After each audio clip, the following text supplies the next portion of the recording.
Welcome back to Mark and the Shark. This is episode 13, where we're going to talk about a little bit of the wrestling news going on right now. Um, so, how are you doing, Shark? I'm doing quite well. All right, let's get right into the news. Right into the news. So, one, Seth Rollins has a shoulder injury. Looks like he actually sustained it at Crown Jewel in Perth. Pretty nasty. I remember actually watching it.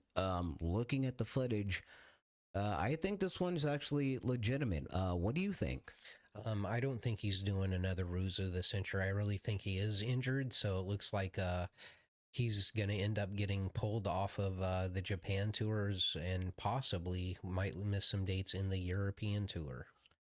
This actually could probably put him out for quite some time. And unfortunately, you know, we're gonna see what's gonna wind up happening. Hopefully it'll be not too bad. Hopefully he'll be able to make a nice recovery soon. See him back, putting back division together. We're gonna see what's gonna happen with that. The tour of Japan coming up. It looks like he's been removed off of a lot of the promotions and everything. So I think this one looks like it's definitely a legitimate injury this time around. Yeah, it looks like the time that he's going to be out is unclear. The rumors are ranging from weeks to several months. The storyline on Raw, basically, Bronson Reed and Braun Breaker turning on him is kind of a write-off angle. Um, so, are we going to have to worry about the title picture going up? Maybe it's got to be vacated and we're going to have to go through another tournament. Who knows how that's going to be? An interim champ, possibly, or even, maybe it's just going to be on the shelf while he's on the shelf. What do you think about the title? How do you think that's going to come into play? Well, looking at everything that's happening, um, it'd be interesting to see if they do kind of a nice little twist, maybe kind of introduce something different for a change. And what I mean by that is if you noticed, Braun Breaker was holding the world title. What if he decides to say, hey, I'm the champion, somebody has to come beat me? I mean, it would add a kind of a different twist. This guy decides, hey, I'm the new champion. You've got to come through me. I don't care if you are CM Punk. I don't care if you are, Jey Uso. I don't care if you are LA Knight. It would definitely be interesting to see where they go with this. It really would be. Um, Honestly, with everything, you never know. You never know. And there are so many ways they could go with Seth Rollins' injury. Again, the unfortunate part is Seth is injured. Um, and I think that's probably what forced the turning of the situation. I think that's the only reason why they did it. You have people speculating, oh, well, it's going to be another thing to screw CM Punk. I don't think that's the case this time around. And then that brings us on to our next talking point is AJ Styles has just confirmed that his final year of in-ring performance will be 2026. He talks about the physical toll and his own age, and he wants to retire before declining. Um, I'd honestly like to see him get the Cena treatment the way that they did John Cena. Will that happen? I don't know. Um, the only reason I don't see that happening is because he is not like, a homegrown talent. Cena spent his entire career in the WWE, from his days back in OVW, starting there. As we all know, AJ Styles has been around the world. He made his name well before he had come to the WWE. He by far was one of the most respected, big name talents out there who hadn't been a part of their system. And I know he had been there, I think like doing indies and stuff before, but never anything like, substantial for the company. Um, he's one of the greatest in the world. I've been a fan of his since I saw him back in TNA in the odds. I know he was doing that before TNA, but that was when I first saw him myself. And the guy has just always been amazing. Even back early in his career, you knew he was going to be somebody in the business. Personally, I feel because of his name and his legacy, I think he deserves a Cena kind of tour. As to whether or not he gets that, I don't know, but personally, I feel he deserves it. So speaking of that, it looks like there are no plans for a rematch with Cena. The one at the Crown Jewel is their last, but he is interested in post retirement roles like being in creative or an ambassador, possibly an agent. The Australia tour that he just did, with Crown Jewel, that's the last time he'll be in Australia. So he'll probably will get a farewell tour. His final matches, maybe we'll get to see him and Randy Orton. We'll get to see how his impact, really turns out to be. They did mention that he is the OG boss of the Bullet Club. Maybe we'll get another Balor, AJ Styles match. So all cool with that. But yeah, it's gonna be sad to see him go. But also, I mean, when you're doing a physical sport or as an athlete or whatever, time does take its toll. So, I mean, congrats on the dude for making it this far and for all the smiles and everything he's given me. Exactly. And then we should just go on to the next thing, I believe, and that will be let's talk about the Rock and Wrestling Raging Cruise. I don't even know what to call it. There's so many different things it goes by. But November 11th or November 7th to 11th of next year, it's the seventh cruise of the Rock and Wrestling Rager at Sea. Um, Hosted by Chris Jericho. They're going to Miami to Bimini in the Bahamas.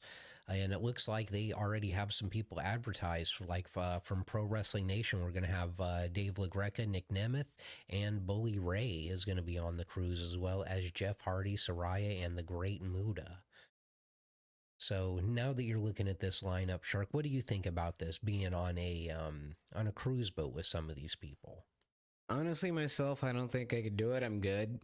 Um, just not my kind of thing personally, and it has nothing to do with pro wrestlers. I'm just not a boat kind of person, and I don't do cruises. But I think that's cool. The thing that I find interesting of note is looking at that list is, no AEW people on there. Well, What this do you think was about that? I think that is because Chris Jericho likes to make people talk, and I believe that it's purposely done. And I do believe that AEW talent will be added to this because this is only the first poster that's been posted.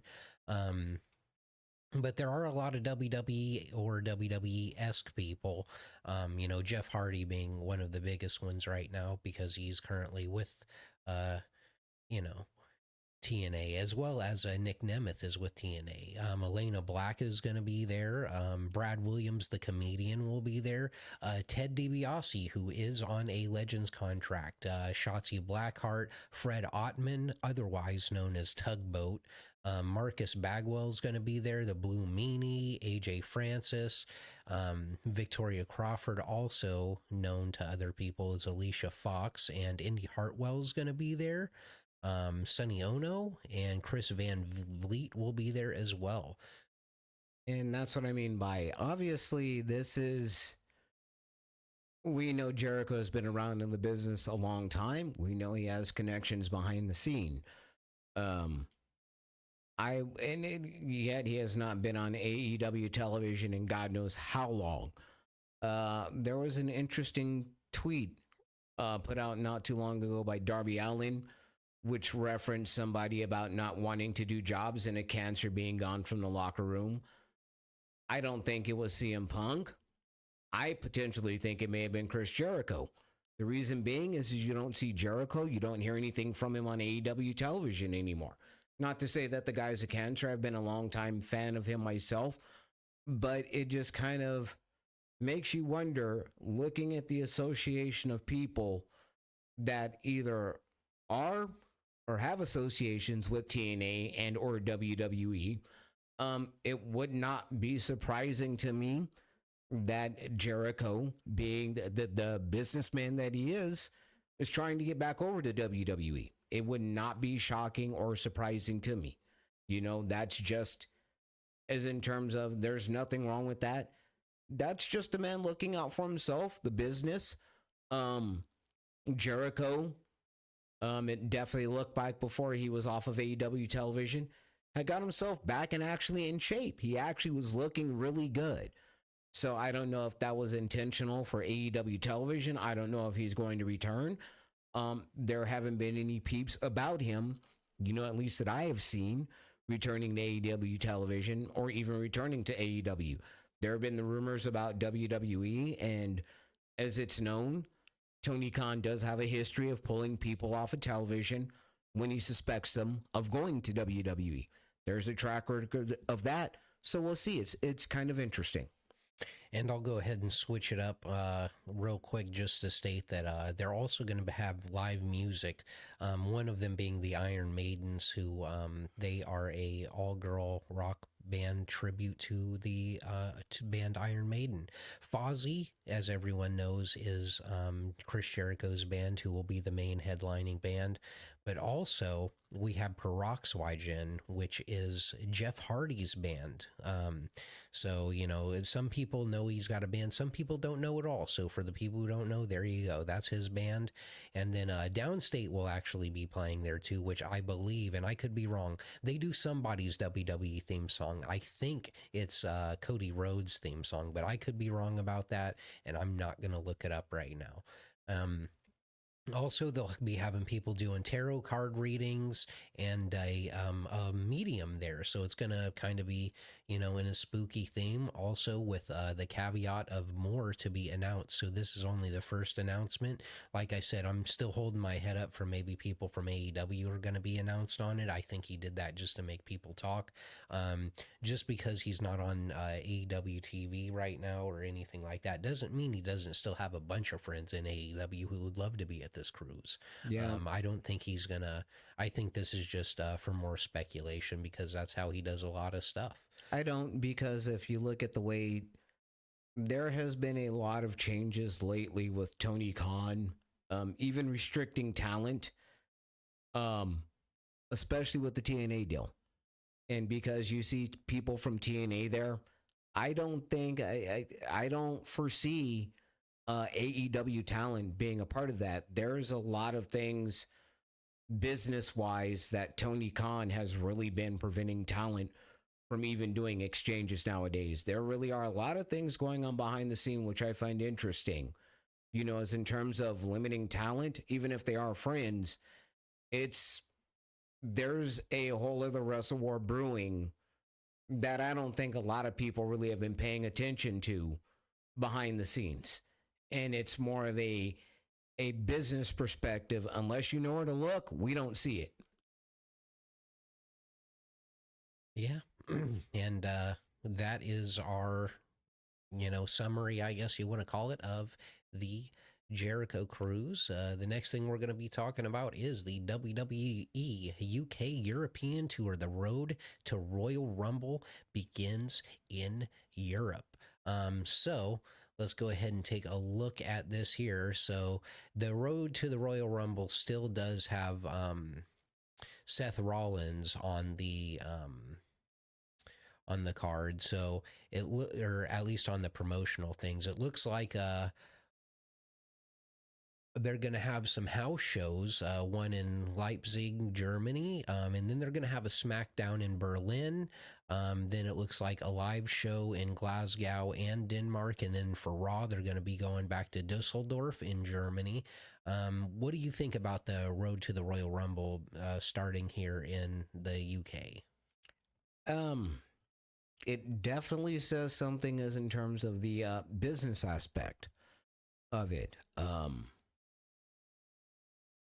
The moves that are being made, it kind of makes me wonder ticket sales behind it. There are a number of things we've seen and read these stories of, okay, they feel that they're not maximizing, the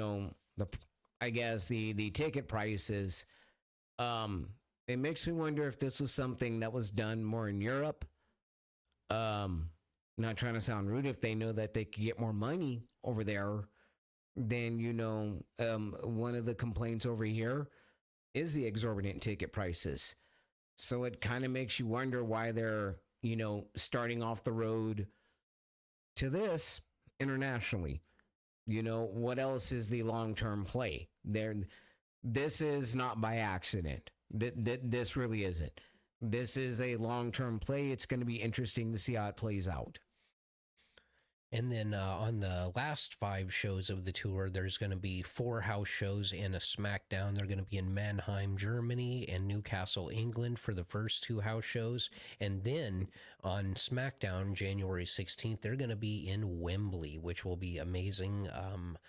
I don't know when the last time they were there, but I do know there was a match with the British Bulldog that was a very famous match in Wembley. So, there's a little Easter egg for you. Look that up. It was a good one. They're also going to be in Poland as well as Nottingham, England. So, that's how they're going to get the road to the Royal Rumble started.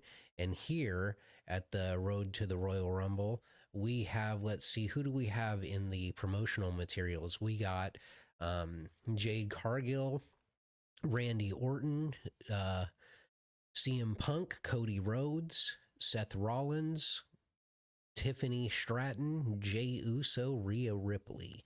That who is currently advertised. Of course, Seth Rollins is a question mark for now. It's going to be interesting again to see how all of this plays out. Injuries. Like I said, the one thing I'm actually curious about, what I'd love to see, is how are the numbers from the last 2 shows on ESPN. We had WrestlePalooza, which we all know the sign up issue, and then we just had the Crown Jewel, which how many people watched it live? I'm curious about that. How many people got up at 5 o'clock out here, 8 o'clock on the East Coast to watch it? It was one of those things. I happened to be up for work, so I knew it was going to be on because I have to get up at 5 a.m. But how many fans over here in the States woke up between those times to watch it? It's interesting times, in the business with the streaming platforms, with everything that's going on. Definitely. And then now, since you bring it up, let's go right into it. It looks like Nielsen, the rating systems, have either been updated. Traditional panels are now different. I couldn't really explain it to you. If you want to go ahead and start, that'd be basically perfect. Yeah. What they did is they have new ways of measuring the data. It kind of sounds like frequencies, passive ways of getting various information. That is a whole other conversation. I've worked with people in technology, so I do have some understanding of how that works. But we'll just say, to get down to the nitty gritty, it actually will be more accurate. I'll put it to you like that. If they are going beyond the traditional Nielsen system, which honestly always sounded like it was broken to me, because there are times I have to be honest. I'll say here's a perfect example, the Attitude Era. When the WWE was hot in the late 90s, I honestly have always personally believed the ratings were in fact higher than what they were showing, because you had so many people walking around talking about pro wrestling, and then you see these published numbers like that can't be right. And then on the flip side, I've always felt that the numbers were a lot higher today than they've actually should have been. Well, as we found with Big Data Plus Panel, that actually apparently is true, as at least as in terms of, it doesn't look like it bodes well for pro wrestling. But this is the one big takeaway that I think people, at least what I've heard, kind of harp on is television. That only seems to be for television. You have a whole other generation. I'm 51. I'm from the television generation. Yes, I know streaming. I've done all of that. I've worked in technology for a number of years. So I understand how that works. As in terms of television ratings, I don't think that's really. Yeah, television is a dying market, as in terms of everything but sports, as in terms of that really is the only thing to me that drives the television market. Most people are into streaming. Most people watch television on streaming apps. I have a streaming provider. I have Hulu. I don't have traditional cable. I don't. My wife and I do not. So, as in terms of that, it's not surprising to me that those ratings are in trouble. To me, does that really matter when you're selling content to streaming providers? I think there is a disconnect in two different things going on. I think that people are trying to make certain correlations. Yeah, television's a dying market, but streaming is there. You're just basically trading one for another. Is television dying? Yes and no. Sports will always be around. Everything ebbs and flows. Television will eventually boom again. It's a matter of when, but I think it's overblown in the long run. Well, integration of streaming views isn't really expected until like next year. So, I mean, all these numbers are just that's what they are numbers. They don't really mean too much at the current time. Well, I will say this much working in technology, if HBO Max says that they don't know their streaming numbers, bullshit. I can actually tell you that now. Bullshit.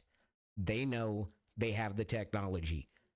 You can pull the logs of any app you have connected to your service, and you can pull the IP address. So to sit there and say, oh, we don't know the numbers, you know the numbers. You just know that the numbers for your program are terrible. That's the reality of that. Yeah, and there could be a little bit of that going around, but I wouldn't be the expert on it. And unless you have anything else to say, we'll go on Nope, to the next that's it. subject.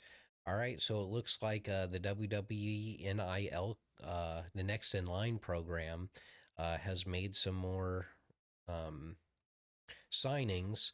So the highlights of these are going to be Brock Rex Steiner, who is Scott Steiner's son, Jacob Henry, who is Mark Henry's son, and TJ Bullard, who is Titus O'Neil's son. Mark Henry did respond to nepotism claims featuring legacy talent. WWE's framing this as heritage and a fan recognition strategy. Um, and I think maybe this is for possibly a little bit of short term um, PR, possibly. But I will say I don't know anybody else on here. So I don't know any of them. I'm just being honest with you. I have no idea who any of these people are. None of them. I'm just that, like, good for them. I'm happy for them. Hopefully, we'll see them in the future. But again, I have no idea who any of these people are. well, And I don't mean that in a bad way. I mean that legitimately. I've never met any of them. I'm pretty sure they're all wonderful people and everything. But as in terms of knowing them, no, I know nothing about them. I'm pretty sure they're all great people, great athletically. I know some of them's their family's names, but that's about it. Will I see them in the future? Who knows? depending on how soon Brock is actually ready for the spot, Scott Steiner's son, I could see him fitting in somewhere with Braun Breaker. And with that brings us on to everybody's favorite segment, I hope, which is going to be Booked Beyond Time. So, can you tell us who's going to be our matchup? I believe today it should be the Usos against Shelton Benjamin and Charlie Haas. Yes. Now, as always, we went ahead and did an entire match with this, and we are going to read off uh, what the outcome of it was when not determined by either one of us. So basically, this is two teams, two eras. One's built on chemistry. Um, you know, of pure athletic precision, and the other one is built on instinct and bloodline connection. So, would you like to start us off? All right, let's get to the entrance and atmosphere. The crowd is buzzing as the Usos make their entrance, complete with their trademark energy and connection to the audience. They look confident, flashing the We the Ones gesture and hyping up the arena. Moments later, Shelton Benjamin and Charlie Haas arrive, serious and focused, dressed in their amateur wrestling inspired gear. The contrast is immediate. The flashy charisma of the Usos versus the stoic, no nonsense presence of Haas and Benjamin. The commentary team builds this as a clash between pure athletic wrestling and modern tag team swagger. As both teams stare each other down in the ring, the fans sense they're about to see technical and emotional war. And for the opening exchanges, Jey Uso and Charlie Haas are starting it off. Haas uses his mat wrestling skills to ground Jey early, executing quick takedowns and controlling the pace with amateur inspired holds.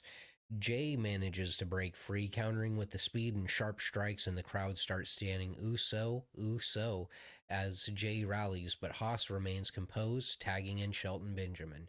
Shelton immediately outpaces Jey with lightning fast chain wrestling, hitting with the arm drag to a quick kick up, showing his freakish athleticism.